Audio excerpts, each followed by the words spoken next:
Hola, yo soy Fernando Pedernera y esto es el Conejo Rock. Así que vamos a leer y vamos a rockear todo. Algunos dicen que su madre guardó su placenta, que lo lamía cuando era bebé, y otros, más exagerados, dicen que ella intentó ahogarlo mientras lo bañaba. Dicen que su padre le dio una paliza cuando descubrió que tocaba su guitarra prohibida. La primera vez que intentó escapar de su casa, Darío se enredó en la cerca electrificada. El perro, para quien la cerca estaba diseñada, se acercaba a ayudarlo sin saber que era su collar el que le daba los choques eléctricos. Darío Dárcolo Pilato nació el lunes 21 de noviembre de 1988 en San Antonio de Areco, un pequeño poblado a 80 kilómetros de Buenos Aires. Tomó clases particulares de piano y de guitarra y asistió al conservatorio en paralelo a la escuela. A los 12 años escapó a Gualeguaychú y tocó sin aviso en la Peña de los Legüeros. Quería ganarse la vida tocando en peñas y bares, pero las autoridades pronto lo devolvieron a su padre, que por ese entonces ya estaba atravesando una mala situación económica. Su madre había sido internada en una institución psiquiátrica. A los 15 años, Darío escapó otra vez para unirse a un grupo de gitanos. Su padre lo buscó desesperado y temiendo lo peor. A cambio de unos pesos, la policía le dijo que Darío estaba con unos cíngaros en Moreno.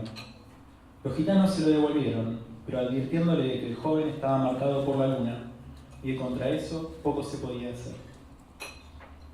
Unos años más tarde, Darío cambió su nombre a Darko para diferenciarse del actor. Escapó de su casa una tercera vez a la edad de 17 años con una comunidad hippie que viajó a Corrientes para construir un domo geodésico. Su padre ya no tuvo la autoridad ni la energía para ir a buscarlo. Los hippies sabían poco y nada sobre construcción de domos geodésicos, pero fueron ellos quienes le abrieron la puerta a la meditación y las orgías, al trabajo manual y la vida comunal. Para ese entonces, Darío ya era un maestro tanto de la guitarra como del piano. El propio Horacio Labandera lo elogiaría al escucharlo tocar la Fantasía Impromptu de Chopin en un concurso del Conservatorio Nacional, en el que Darío participó a su regreso de Corrientes, después de que un domo mal construido se viniera abajo hiriendo a varios de los viajeros astrales que allí meditaban. Dicen que cuando se mudó definitivamente a Buenos Aires vivió unos meses en una baulera a la par que enseñaba en el Conservatorio Nacional. Los más escépticos dicen que su mecenas, Raúl Brahms, cuyo verdadero nombre era Raúl Pitín y que ostentaba el redundante cargo de Director Nacional de Arte y Cultura de la Nación, le dio un techo a cambio de ser su mascota sexual. Tras ganar un certamen de piano organizado por la Juilliard School de Nueva York, Darío regresó a Buenos Aires a pesar de las numerosas ofertas que le surgieron en Estados Unidos. Según él, porque no soportaba ni el idioma ni el clima de allá. Sus composiciones y arreglos de piezas clásicas ganaron notoriedad por sus rasgos latinoamericanos. Darío fusionaba lo clásico con lo folclórico, y así, entre sus más reconocidas piezas, está la adaptación de Recuerdos de la Alhambra, que presentaba en broma como Recuerdos del Alambre Electrificado, y el clásico de Pugliese La Yumba, al que llamaba cariñosamente La Yuta. Después de una presentación, un hombre se le acercó y le contó que su hija tocaba la guitarra y que le gustaría mucho saber qué pensaba él al respecto. La joven era una chica tierna y espectral llamada Melina Rizzo. Los que la oyeron aseguran que no era ningún prodigio, pero que algo en ella sin duda le encantó. Darío nunca había disfrutado de tocar. Para él preparar su repertorio era un calvario y perdía varios kilos semanas antes de cualquier presentación. No dormía, pero en esos 3 o 4 meses que duró su asunto con los Rizzo, lo vieron disfrutar como nunca de la música. Las malas lenguas dicen que maestro y alumna tenían un romance secreto. Su amiga de la infancia, Rosa Flores, asegura que pensaban casarse. Darío canceló toda su agenda y hasta se mudó a la casa de los Rizzo para dedicarse exclusivamente a la instrucción de Melina, que aún vivía con su padre, cosa entendible para una niña de 12 años. Pero la muerte dio la nota de gracia y la joven Melina murió de pulmonía ese invierno. Al enterarse, Darío destruyó su guitarra más valiosa, que había sido elaborada exclusivamente para él por el prestigioso luthier Emilio Llobet. A la semana siguiente viajó con su amigo, el chelista Julian Lloyd Webber, a Croacia. Allí vieron la que para muchos es la mejor interpretación de la elegía de Fauré. Darío pasó un tiempo en Suiza, estudiando con la celebérrima pianista Marta Argerich. Unos meses más tarde, en un concierto privado que dio en Barcelona, conoció a una duquesa viuda llamada Concha de Figueroa, gracias a quien se mudó a vivir a la pequeña localidad costera de Tossa de Mar, a una casa de su propiedad. La obra de Darío se volvió oscura y solemne. Compuso allí 2 de sus obras más prestigiosas, Verano en Villaluro, que fue adoptada como tema oficial del Ejército de Corea del Norte, y también su célebre Danza de la Concha, que sería grabada en una bacteria por estudiantes de la Universidad de Barcelona y enviada en una sonda al espacio exterior para iniciar la vida en algún planeta remoto. Durante sus últimos años de actividad, realizó giras por Italia y fue internado luego de intentar arrancarse en el escenario de las uñas primero y los dedos después. Finalmente, arrojó la guitarra al público. Según los médicos, a quienes siempre había ignorado, Darío había dejado de tomar sus medicamentos, si es que alguna vez los había tomado, y la falta de reacción de sus dedos y los ataques que sufría eran producto de la falta de mielina, sustancia que envuelve y protege los axones de ciertas células nerviosas. A esa altura, el deterioro ya era irreversible. Quedó hemipléjico y cuadripléjico. En su última aparición en público, usando un dispositivo para hablar, dijo que ya no escuchaba más compositores humanos y que las máquinas eran el futuro de la música. Murió el viernes 9 de junio de 2017 a las 20:30 p.m. Su última composición fue La lluvia cae sobre la luz.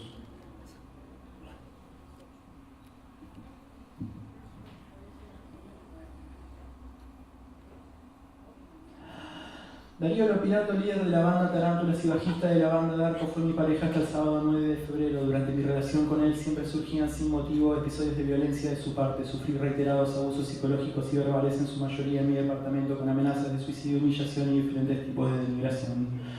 El día que decidí dejar de verlo, sábado 9 de febrero, él organizó encontrarnos luego de un ensayo con su banda, pasándome a buscar por la casa de una amiga que vive en Villaluro. Cuando llegamos a mi casa le pregunté si podíamos hablar sobre nuestra relación, ya que en los últimos meses habían sido muy conflictivos. Luego de esto me gritó, me insultó y amenazó con tirarse de mi balcón, diciendo que por mi culpa hacía eso. Se colgó del otro lado del mismo, yo vivo en un piso 8, y estallé en llanto pidiéndole que pare y que salga de mi casa. Se descolgó de mi balcón, entró y me corrió en su camino con fuerza contra una pared, lo agarré de su ropa llorando, gritándole todo el camino hasta el ascensor que pare por favor, y que se fuera. Me empujó con fuerza, me sacudió, forcejeamos, caí al piso, y mientras bajábamos en el ascensor me agarró la cara mientras yo lloraba y me sacudió la cara gritándome: sos una enferma vos. Luego se retiró del edificio, lo seguía agarrándolo del brazo mientras le decía que me dejara en paz de una vez, y me zamarreó, me tiró contra un tacho de basura, y ahí fue cuando me di cuenta que la situación era demasiado y pensé en hacer la denuncia, o él no iba a parar nunca de acosarme. Al saber que mi relación con Darío había terminado para siempre, busqué a sus exparejas para preguntarles una por una si se encontraban bien y si él también había tenido episodios de violencia con ellas. Me di cuenta que los episodios de violencia no habían sido un caso aislado como yo venía pensando, sino algo que Darío hacía premeditadamente con todas sus parejas, con amenazas y episodios de violencia verbal y física. Melina Rizzo, menor de edad, sufrió acoso durante sus clases de guitarra. Juana Candal, la actriz paraguaya que actuó en un trance llamado Deseo, otra expareja de él, recibió amenazas vía chat y en persona. Concepción Figueroa, expareja suya también, durante casi un año de convivencia, vivió experiencias similares, manipulación y episodios de violencia verbal, y la forzó a tener un aborto. Esta persona es un sociópata que manipula y exagera la información a su conveniencia, amenazando con suicidarse, con ataques al corazón y desmayos falsos, negando lo sucedido con todas nosotras, minimizando los episodios de violencia y desacreditándonos, tratando de convencer a todos, haciéndose pasar por terceros en internet, diciendo que sus exparejas están locas o que exageran y alteran los hechos, y vendiendo una biografía imposible que hasta colgó en Wikipedia. Al ponerme en contacto con sus exparejas, me di cuenta que Darío se había presentado ante todas de la misma manera inofensiva. Al comienzo de la relación yo solo creía que Darío era una persona inestable emocionalmente y con temas no resueltos. ¿Quién no tiene situaciones violentas con sus parejas o amenaza con suicidarse para conservar a alguien? Yo no estoy de acuerdo en hablar de las cosas privadas de los demás, y menos de alguien que vivió con un padre violento y una madre con problemas psiquiátricos. Pero la verdad es que él juega con esto, y por más que se disfraza de una persona que cometió errores y planea redimirse, la realidad es que él busca librarse de cualquier responsabilidad con esa excusa. Yo creo en las segundas oportunidades, pero hacer uso de esto para poder seguir lastimando personas de manera impune es algo que no puedo perdonar. El jueves 14 del mes pasado presenté una denuncia contra él por episodios de violencia en la oficina de violencia doméstica, presentando mi declaración y mis moretones luego de un episodio psicológico y clínico de más de 6 horas. Esto no puede volver a pasar.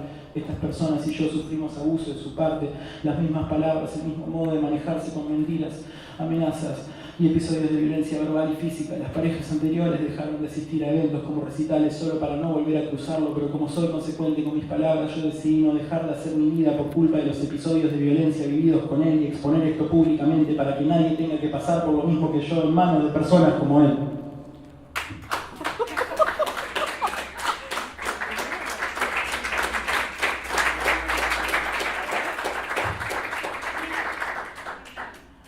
Al que diga que fui un mal padre, que dé un paso al frente y me encargo de acomodarle la cara. Es verdad que no le permití tocar mi guitarra. Es verdad que le electrocuté el perro. y que hice todo lo posible porque dejara de hacer esos sonidos infames y se educara, que se convirtiera en un gran compositor, pero no había forma. Se negaba a la alta música, se encerraba en su cuarto a escuchar esos discos de mierda que le traían sus amigos, Nirvana, Ramones, Sex Pistols, Basura Yankee, nunca Hermética, nunca B8, Rata Blanca. Es fácil juzgarme a la distancia, pero ¿quién aguantó los primeros ensayos de su bandita de delincuentes? ¿Quién le dio un lugar para ensayar en su garage? Fui yo, flaco, fui yo. Desde el jardín que el muchacho se llevaba mal con la autoridad, él fue rebelde desde la cuna. Le prendió fuego el pelo a una profesora, sí, pero siempre traía todo 9 o 10, incluso en la secundaria, cuando el fin de semana colgaba la mochila y se metía en esos antros oscuros que desprendían humo de marihuana como chimeneas.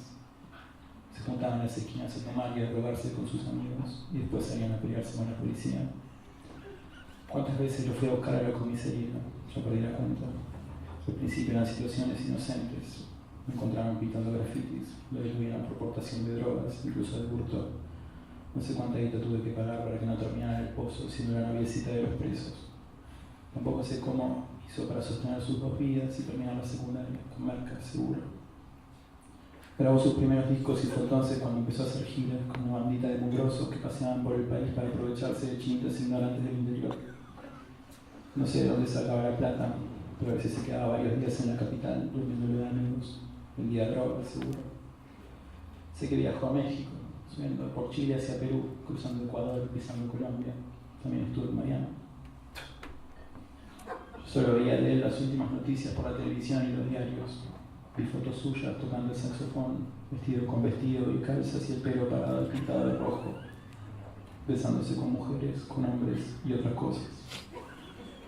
Sus seguidores venían a mi casa en Areco como si fuera una especie de peregrinación, una especie de meca. Al principio los echaba, llamaba a la policía, pero tuve que ceder. Dejé que aprovecharan del espacio abierto del campo. Montaban carpas y escenarios. Arcofest se llamaba. Venían hasta el colectivo, venían. No sé si habrá venido a él alguna vez, si habrá vuelto a pisar la casa que fue suya y que lo vio nacer. No sé si me reconocería a mí o yo a él, si nos habremos cruzado sin saberlo algún temazcal. La primera vez que salía fuera de la casa a uno de esos festivales yo estaba ebrio y deprimido. No lograba calmar las voces, ni siquiera dejando prendida la televisión, así que salí de la casa. Estaba descalzo. Recuerdo el fresco del pasto en la planta de mis pies. En la noche a mi alrededor había gente, colores, telas, sonidos y alguna que otra fogata. Me senté junto a un grupo que bailaba en una ronda y me dieron ácido y me invitaron a bailar con ellos. Después me recosté sobre una esterilla rodeada de chicas cósmicas. Estaban fascinadas conmigo y lo setentoso que era yo. Jugaban con los pelos de mi pecho y mi barba. Dijeron que necesitaba liberar mis chakras. Alguien mencionó a Kundalini y los anillos de Leviatán, así que nos metimos en una carpa. Recuerdo solo los colores, el olor del fuego, el calor de la piel. Según dicen, la noche después del concierto para Rocas y Plantas, Darío estaba en la casa de un miembro de su banda jugando a la PlayStation cuando, sin decir más palabras, corrió la televisión a un lado y se tiró por la ventana. Nunca vi su cuerpo, y la leyenda dice que aprovechando un apagón, robó un auto para trasladarse y escapó de la ciudad capital para nunca volver. Sus seguidores hicieron unas cenizas simbólicas con plantas, Darío era vegano, y viajaron a las cataratas de Iguazú para tirarlas en la garganta del diablo, pero se las confiscaron en la triple frontera. Darío era un músico apasionado, no sé si bueno o malo, eso el tiempo lo dirá, pero apasionado. Nunca se doblegó a lo que los demás querían y nunca fue algo que no era. Su música tocó el corazón de sus seguidores y de nuestra tierra. Los hippies siguen viniendo al campo. Construyeron un domo geodésico y pusieron una pintura bastante parecida a él. También un reproductor en el que siempre está sonando música de Darío, 24 horas. Siguen haciendo sus festivales.